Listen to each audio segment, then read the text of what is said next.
Vous êtes-vous déjà demandé ce qu'il faut pour faire un pas de foi quand Dieu vous appelle à accomplir l'impossible? Eh bien, le passage d'aujourd'hui tiré de l'Exode nous montre précisément cela, un moment où le peuple de Dieu a dû lui faire entièrement confiance et faire un acte de foi qui allait changer l'histoire.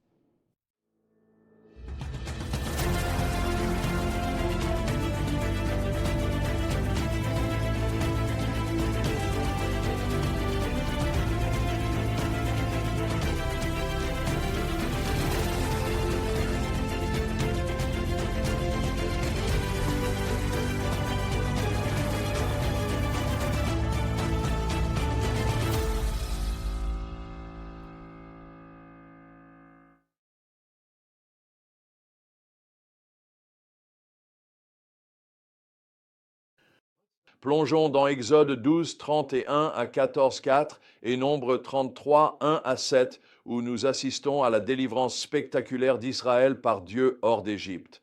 La vérité que nous allons explorer aujourd'hui est la suivante. Lorsque Dieu fait une promesse, il la tient. Mais bien souvent, nous devons faire des pas de foi pour voir cette promesse s'accomplir. Souvenez-vous qu'au chapitre 15 de la Genèse, Dieu avait dit à Abraham que ses descendants seraient étrangers dans un pays qui ne serait pas le leur durant 400 ans. À présent, 430 ans après que les enfants d'Israël se sont installés en Égypte, nous voyons Dieu accomplir cette promesse de façon spectaculaire. Selon le récit biblique, Exode 12, 40, 41 dit « Le séjour des Israélites en Égypte fut de 430 ans. Et au terme de ces 430 ans, ce jour même, toutes les divisions du Seigneur sortirent d'Égypte. » Mais voilà l'important. Même si Dieu était prêt à les délivrer, les Israélites devaient encore, en effet, accomplir des pas concrets de foi. Ils devaient être prêts à partir à tout moment. Ils devaient faire confiance à la direction de Dieu même lorsque c'était insensé. Ils devaient croire que Dieu pourvoirait à leurs besoins dans le désert. Mais Dieu connaît le désert aussi bien qu'il connaît l'Égypte. Il peut te conduire dans un désert qui exigera de la foi. Il m'a conduit dans un tel désert en 1973.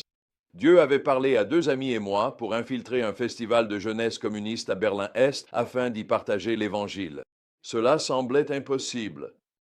On avait besoin de visas quotidiens pour passer de Berlin-Ouest à Berlin-Est. On ne connaissait personne là-bas. Il était interdit d'y partager l'Évangile. Tout le monde là-bas serait athée et on n'avait pas l'argent pour aller à Berlin. Tout jouait vraiment encore une fois contre nous. Mais nous avons prié et jeûné toute la journée, cherchant la direction de Dieu. Il nous a donné une promesse tirée d'Ésaïe 58. Alors ta justice marchera devant toi, et la gloire de l'Éternel sera ton arrière-garde.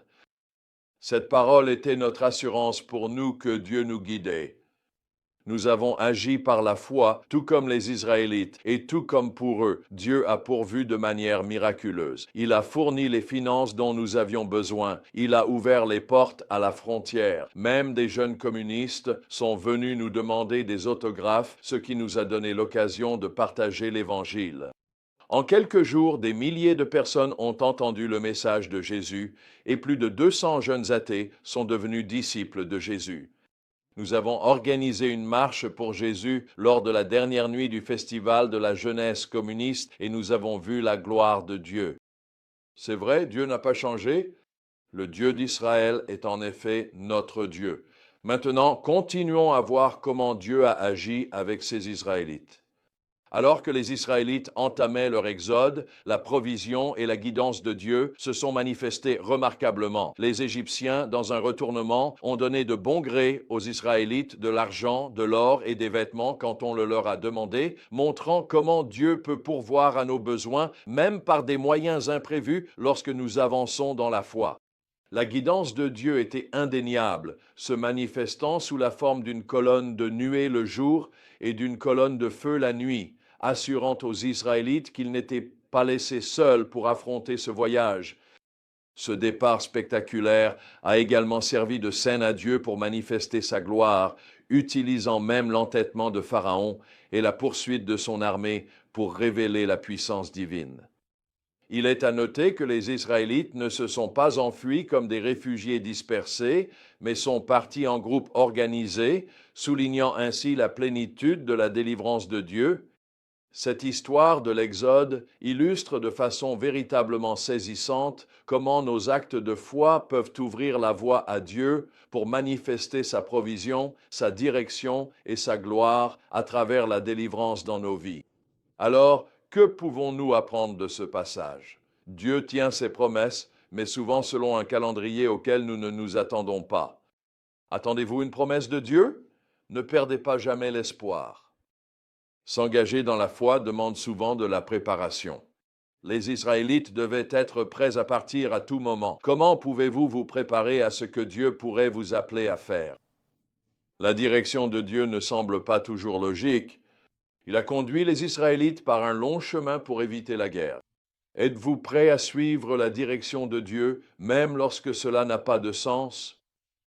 Se souvenir des actes de délivrance de Dieu est essentiel. La Pâque est devenue un mémorial durable pour les Israélites. Qu'a fait Dieu dans votre vie que vous devriez vous rappeler et célébrer? Nos pas de foi peuvent impacter des générations. L'exode des Israélites a changé le cours de l'histoire. Votre foi aujourd'hui peut avoir des conséquences considérables dans l'avenir que vous ne pouvez même pas imaginer. Alors, pour conclure, demandez-vous à quelle tâche, peut-être impossible, Dieu pourrait-il vous appeler? Êtes-vous prêt à faire un pas de foi, même si cela n'a pas de sens? Rappelez-vous que le même Dieu qui a délivré Israël d'une main puissante, qui a ouvert des portes pour nous dans le Berlin-Est communiste, est prêt à agir à travers votre foi aujourd'hui. Alors êtes-vous prêt pour votre moment d'exode? Êtes-vous prêt à faire un pas de foi et à voir ce que Dieu accomplira? Le voyage pourrait être difficile, parfois même éprouvant, mais je vous promets ceci, lorsque vous ferez ce pas de foi, vous verrez alors la puissance et la gloire de Dieu d'une manière que vous n'auriez jamais cru possible.